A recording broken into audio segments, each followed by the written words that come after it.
আইসিসির elite panel umpire Bangladesh cricket বোর্ডকে চাকরি ছাড়ার জন্য চিঠি লিখে দেন। এটা কোন পর্যায়ে পর্যন্ত গড়িয়েছে আপনি বুঝতে পারেন? মুশফিক খারাপ খেলতেই পারে, মুশফিক খারাপ খেলবে এবং খারাপ খেললে তার আমি একটা প্রপার বিকল্প নামিয়ে দেবো, সে ভালো খেলবে, সেটা ইনশিওর করার কাজ ছিল বাংলাদেশ ক্রিকেট বোর্ডের। গত 17-18 বছরে সেই কাজটা হয় নাই। এটা নাজমুল হাসান পাপন শুরু করে দিয়ে গেছেন। নাজমুল হাসান পাপন তো ফারুক আহমেদের বড় ভাই না, বয়সে বড়, ঠিক আছে, একটা ব্যাপার স্যাপার রয়েছে। ফারুক আহমেদ আবাহনীর ক্যাপ্টেন ছিলেন, উনি আবাহনীর সংগঠক ছিলেন, তাই না? তো একটা বড় ছোটো ব্যাপার আছে। ওই লিগেসিটা ফারুক আহমেদ টেনে নিয়ে যাচ্ছে, বাইরে বাইরে গালি দিলে মনে মনে একটা ভালোবাসা আছে। সো বিসিবি যেটা করেছে, বিসিবি ঠিকই করেছে, মানে তার কর্মকাণ্ডের জায়গায়। বিসিবির কাছ থেকে আমরা এটা এক্সপেক্ট করি। বিসিবি কখনো প্রপারলি চলবে এটা তো আমরা এক্সপেক্ট করি না। তো সৈকত ভাইয়ের কাছে সম্মানটা অনেক বড়। আজকে ওই সৈকত তো ওভারনাইট তৈরি হয় নাই, অনেক ইয়ার্স আফটার ইয়ার্স, অনেক সাধনা, অনেক চেষ্টা, অনেক ধরনের তাকে আটকানোর চেষ্টা পর্যন্ত করা হয়েছে, তারপরে তিনি তৈরি হয়েছেন। কিন্তু বাংলাদেশ ক্রিকেট বোর্ড তার কাজ করতে পারে নাই। বাংলাদেশ ক্রিকেট বোর্ড হচ্ছে ওই, আমরা অনেক সময় দেখি না যে কনফিউজড হয়ে রান আউট হয়ে যায়। সাউথ আফ্রিকার বিখ্যাত একটা রান আউট আমরা দেখেছিলাম, এক পাশে হচ্ছে ল্যান্স ক্রুজনার আর এক পাশে অ্যালেন ডোনাল্ড। অস্ট্রেলিয়ার বিপক্ষে ম্যাচ টাই হয়ে গেল, কিন্তু শেষ পর্যন্ত নেট রান রেটে অস্ট্রেলিয়া সেমিফাইনাল ওই ম্যাচে জিতে ফাইনালে চলে গেল। তো বাংলাদেশ ক্রিকেট বোর্ড এরকম একটা ফাম্বেল করেছে। বাংলাদেশ ক্রিকেট বোর্ড তার চুক্তিবদ্ধ কোনো ক্রিকেটার যদি এরকম ফাউল আচরণ করে, সেটার ব্যাপারে ইনিশিয়েটিভ নেবে, তারা তাদের মতো করে সেই শাস্তি দেবে এবং পুরো টুর্নামেন্টে যে বাইল ছিল সেটা মেনটেন করবে। একদম শেষ পর্যায়ে এসে পার্টিকুলার একজন ক্রিকেটারকে এক্সট্রা ম্যাচ খেলাতে হবে অথবা তার 2 ম্যাচের নিষেধাজ্ঞা কমিয়ে একটা ম্যাচে করতে হবে, সেই টার্গেট নিয়ে এত বড় ক্রিকেট বোর্ড যখন মাথা নিচু করে, এটা খুবই লজ্জাজনক। তাহিদ হৃদয় কী করলো? তাহিদ তো বেয়াদবি করেছে। সো বেয়াদবির শাস্তি আপনাকে পেতে হবে না। তাহিদ হৃদয় এমন বিখ্যাত বিশাল কোনো ক্রিকেটার হয়ে যায়নি, সাকিবের মতো কোনো ক্রিকেটার হয়নি, তামিম মাশরাফি মর্তুজা হয়ে যায়নি, হয়তো ভবিষ্যতে হবেন, কিন্তু এই মুহূর্তে তিনি যে অ্যাটিটিউডটা দেখিয়েছেন এটা আনএক্সেপ্টেবল। সৈকত ভাই, শুনলাম যে তিনি বিসিবির সাথে তিনি আর কাজ করবেন না, এমনটা শোনা যায়। আসলে আপনার কাছে কী মনে হয় যে সৈকত ভাই আসলেই করবে না?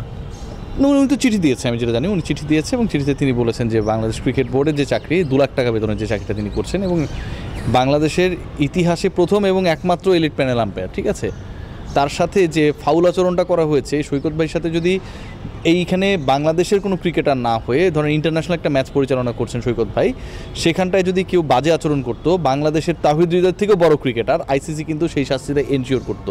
আর আমার বাংলাদেশের ক্রিকেট বোর্ড, বাংলাদেশের ঘরে খেলা হচ্ছে, সেই ক্রিকেট বোর্ডে চুক্তিবদ্ধ ক্রিকেটার বেয়াদবি করছে, সেটা শাস্তি দিতে পারে না। তো সৈকত ভাইয়ের কাছে সম্মানটা অনেক বড়। আজকে ওই সৈকত তো ওভারনাইট তৈরি হয় নাই, অনেক ইয়ার্স আফটার ইয়ার্স, অনেক সাধনা, অনেক চেষ্টা, অনেক ধরনের তাকে আটকানোর চেষ্টা পর্যন্ত করা হয়েছে, তারপরে তিনি তৈরি হয়েছেন। তো সম্মানটা টাকার থেকে অনেক বড়। যদি এই সম্মানের পেছনে না ছুটতেন, অনেক টাকা কামাইতে পারতেন তিনি। আজকে হৃদয় করেছেন, ভবিষ্যতে অন্য কেউ একজন করতে পারত। আম্পায়ারদের এই ইনসিকিউরিটির জায়গা থেকে বিসিবি আরেকটু সচেষ্ট হওয়া উচিত ছিল কিনা? বিসিবি আরেকটু সচেষ্ট হওয়া উচিত ছিল মানে তো বিসিবি একটু সচেষ্ট ছিল? বিসিবি কোনো সচেষ্টই ছিল না। বিসিবি যে কাজটা করেছে, বিসিবি কোনো সচেষ্টই ছিল না। বিসিবির কর্মকাণ্ডটা আমার দেখে মনে হয়েছে কি ওই ঢাকা কলেজ সিটি কলেজের গ্যাঞ্জাম মাঝখানে এসে থামাই দিলাম। This is not the role of BCB, Bangladesh cricket board. একজন আম্পায়ার, তিনি হচ্ছেন একটা পার্টিকুলার ম্যাচের সবচেয়ে গুরুত্বপূর্ণ স্টেক হোল্ডার। শৃঙ্খলা আনেন, ডিসিশন দেন। সেই আম্পায়াররা যদি এরকম বাচ্চা ক্রিকেটারদের দ্বারা যদি অপমানিত হয় এবং পরবর্তীতে আমি মুখ খুলবো ইনশাল্লাহ এই টাইপের থ্রেট করার পর ওই ক্রিকেটারকে যখন শাস্তি কমিয়ে দেওয়া হয়, বাংলাদেশ ক্রিকেট বোর্ড তো তাহলে হচ্ছে আম্পায়ারের সিকিউরিটি এনশিওর করার লক্ষ্যে কাজ করে না। এবং ফারুক আহমেদকে আপনি দেখবেন, আপনার সাথে অ্যাগ্রিড হবেন যে তিনি প্রায় প্রতিদিনই হচ্ছে ক্রিকেট বোর্ডে আসেন কাজ করার জন্য, খুব ভালো কথা। তার মানে এখানটায় কী হচ্ছে, শাস্তি কমানো বাড়ানো, এই যে আন্ডার হ্যান্ডলিংসগুলো হচ্ছে, তিনি তো সেটা জানার কথা, তার তো অজানা থাকার কথা না। তিনি কেন এটাকে সমর্থন করলেন? যখন তাহিদ হৃদয়ের শাস্তি কমানো হচ্ছে, অগ্রণী ব্যাংকের বিপক্ষে ম্যাচে নামার আগেই তো এটা রিপোর্ট হয়েছে। পত্রিকা নিশ্চয়ই পড়েন তিনি, বাংলা না পড়লে ইংলিশে ডেইলি স্টার তো পড়েন। ব্যবস্থা নিলেন না কেন? কার স্বার্থে, কী জন্য? তার মানে স্বার্থটা কী এখানটায়? তাহিদ হৃদয় যে কাজটা করেছে সেটা আপনার ভাষা আপনি বেয়াদবি বললেন। বেয়াদবি, এটা বিসিবির কাছেও এটা বেয়াদবি হওয়ার কথা, কারণ তিনি যেভাবে কথা বলেছেন। তো বিসিবি অফিসিয়ালি কোনো স্টেপ এখন পর্যন্ত নিয়েছে কিনা, কিংবা সে ব্যাপারে কোনো প্রক্রিয়া আপনি জানেন কিনা? প্রক্রিয়া কি? প্রক্রিয়া তো বিসিবি নিয়েছে, অফিসিয়াল স্টেপ নিয়েছে না বিসিবি। অফিসিয়ালি 2 ম্যাচের শাস্তি কমিয়ে 1 ম্যাচ করেছে, বাইলও চেঞ্জ করে ফেলেছে একজন ক্রিকেটারের জন্য। অথচ একটা টুর্নামেন্টে এতগুলো দল খেলে, কত কত ক্রিকেটার খেলে। তাহিদ হৃদয়ের জায়গায় আব্দুল মজিদ যদি এটা করতো, বিসিবি তার শাস্তি বাড়ায় দিত। সো বিসিবি যেটা করেছে, বিসিবি ঠিকই করেছে, মানে তার কর্মকাণ্ডের জায়গায়। বিসিবির কাছ থেকে আমরা এটা এক্সপেক্ট করি। বিসিবি কখনো প্রপারলি চলবে এটা তো আমরা এক্সপেক্ট করি না। ফারুক আহমেদ যতই বলুক, দিন শেষে এন্ড অফ দ্য ডে যদি আমরা দেখি ফারুক আহমেদের কথা এবং কাজের মিল নাই। তিনি টাকা গুনছেন, 13 কোটি টাকা টিকিট বিক্রি করে লাভ হয়েছে, তাই না? এই টিকিট বিক্রি কেন হয়েছে? কারণ আপনি আমি আমাদের আত্মীয় স্বজন অসংখ্য মানুষ আমাদের বন্ধুবান্ধব খেলা দেখতে গেছে, দেখে খেলা দেখছে কার? ক্রিকেটাররা খেলছে দেখে খেলা দেখতে গেছে, টিকিট বিক্রি হয়েছে। টিকিটের টাকার হিসাব দেন, ক্রিকেটারদের যে পারিশ্রমিক বাকি ওই হিসাব উনি দেন? ওই হিসাব তো উনি দেন না, জানেনও না। ইনস্ট্যান্ট আমি প্রশ্ন করলে কইতে পারবে না ভাই। উনি আমার সাথে একটা টক শোতে আসুক, উনি আর আমি, আর কেউ না। আমি কিছু প্রশ্ন করবো, উনি উত্তর দেবে, ওপেন চ্যালেঞ্জ। আরেকটা ব্যাপার, যেহেতু টিকিটের প্রশ্নটা আনলেন এবং পাশাপাশি টাকার ব্যাপারটাও, এখন পর্যন্ত কি রাজশাহী ক্রিকেটাররা পুরো টাকাটা পেয়েছে কিনা, এবং আরেকটা ব্যাপার যে পারভেজ ইমন কি তার বাকি টাকাটা পেয়েছিল কিনা? পারভেজ ইমনের খবর আমি জানি না, কারণ পারভেজ ইমন মানে কথা বিভিন্ন সময় চেঞ্জ করে, ফেসবুকে একটা স্ট্যাটাস দিয়ে আরেকজনের গালিগালাজ করে, পারভেজ ইমনেরও সমস্যা রয়েছে। সো যারা এরকম পোল্টি মারে এদের ব্যাপারে আসলে আমি খুব একটা ইন্টারেস্টেড না। রাজশাহীর ক্রিকেটাররা সবাই পুরো টাকা পায় নাই, নাম্বার ওয়ান।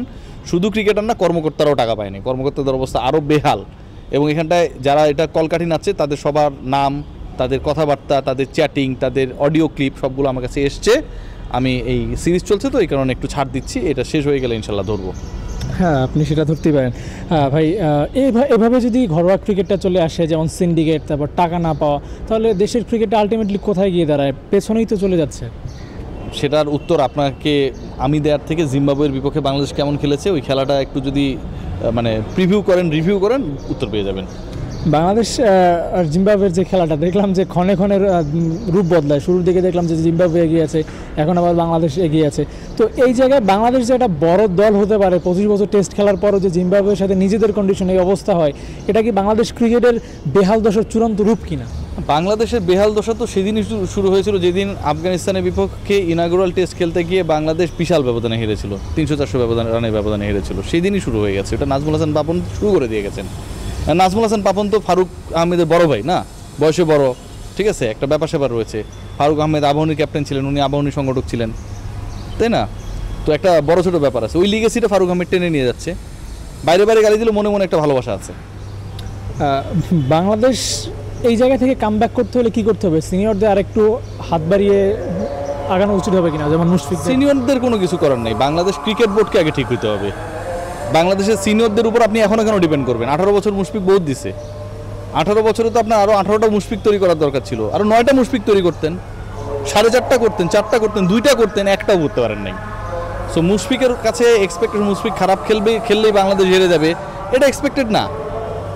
মুশফিক খারাপ খেলতেই পারে, মুশফিক খারাপ খেলবে এবং খারাপ খেললে তার আমি একটা প্রপার বিকল্প নামিয়ে দেবো, সে ভালো খেলবে, সেটা ইনশিওর করার কাজ ছিল বাংলাদেশ ক্রিকেট বোর্ডের। গত 17-18 বছরে সেই কাজটা হয় নাই। ফারুক আহমেদ এসে কী করছে সেটা দেখেন, একই কাজ করছে। তাহমিদ হৃদয়ের শাস্তি কমে যায়, ভাবতে পারেন? আইসিসির elite panel umpire Bangladesh cricket বোর্ডকে চাকরি ছাড়ার জন্য চিঠি লিখে দেন। এটা কোন পর্যায়ে পর্যন্ত গড়িয়েছে আপনি বুঝতে পারেন? মান সম্মানের কথা কেউ যদি কখনো ভাবতো, ক্রিকেট বোর্ড যদি ভাবতো তার মান সম্মানের কথা, এত দূর এটা যেতে দিত না। হৃদয় থেকে একটা সরি এক্সপেক্ট করেন কিনা? আমি কিছু এক্সপেক্ট করি না। যিনি এভাবে চোখ রাঙিয়ে কথা বলেন আমি এক্সপেক্ট করি না। এখন চাপে পড়ে কেউ সরি বলবে, এটা আরও এক্সপেক্ট করি না। থ্যাংক ইউ ভাই।